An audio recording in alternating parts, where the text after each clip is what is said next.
Christine Kelly nous a porté bonheur parce que depuis cette émission, et alors même que le gouvernement disait que je mentais sur l'aide au développement, on a finalement gagné parce que 2 semaines plus tard, ils ont annoncé qu'ils supprimaient 2 milliards d'euros de l'aide publique au développement.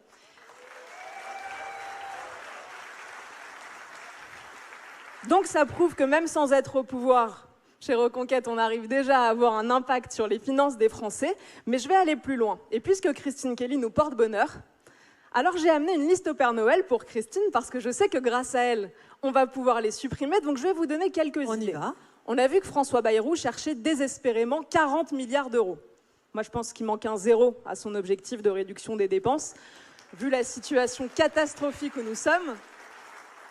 Mais je vais essayer de lui donner en 1 minute quelques idées, parce que manifestement, il désespère et il ne les trouve pas.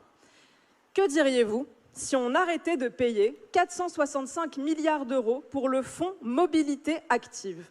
Oui, depuis 2019, tous les Nicolas de cette salle ont déboursé la modique somme de 465 millions d'euros pour financer des pistes cyclables et des chargés de mission qui promeuvent le vélo sur l'ensemble du territoire.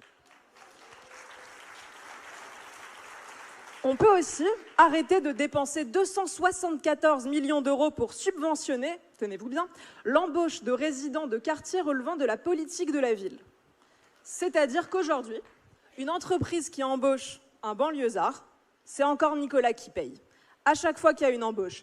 Et si on arrêtait d'offrir 141 millions d'euros pour subventionner des syndicats qui nous détestent, qui nous empêchent d'aller voir nos parents à Noël parce qu'ils bloquent nos trains, qui nous empêchent de faire toutes les réformes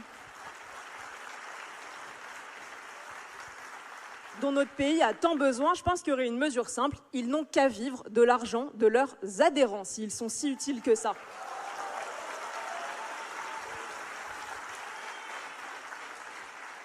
On peut aussi arrêter de dilapider notre argent dans la politique de la ville, qui nous a coûté la modique somme de 117 milliards d'euros depuis 2010. 117 milliards d'euros. On peut aussi arrêter de jeter 5 millions d'euros par an dans le fonds, écoutez bien, dans le fonds d'aide aux jeux vidéo. Je vous apprends qu'on aide les jeux vidéo, alors que les jeux vidéo cartonnent en France, qu'ils n'ont pas besoin de subventions. Mais qui plus est, est-ce que vous savez qui a pris la tête de ce fonds? Donc qui est en charge de décider à quelles entreprises on attribue cet argent du fonds d'aide aux jeux vidéo? C'est un monsieur qui s'appelle Thomas Joly et qu'on connaît dans cette salle parce que c'est lui qui nous a offert le plaisir de blasphémer la scène lors des Jeux Olympiques. C'est lui qui avait organisé cette grande manifestation wokiste en gâchant un peu notre plaisir ce soir-là. On arrête. On peut aussi arrêter de faire payer Nicolas 50 millions d'euros juste en 2024 pour permettre au ministère du Travail d'accompagner les TPE et les PME dans leur stratégie RH et de développer des plans d'action, désolé, c'est ennuyeux à lire, des plans d'action opérationnels pour améliorer l'activité des métiers.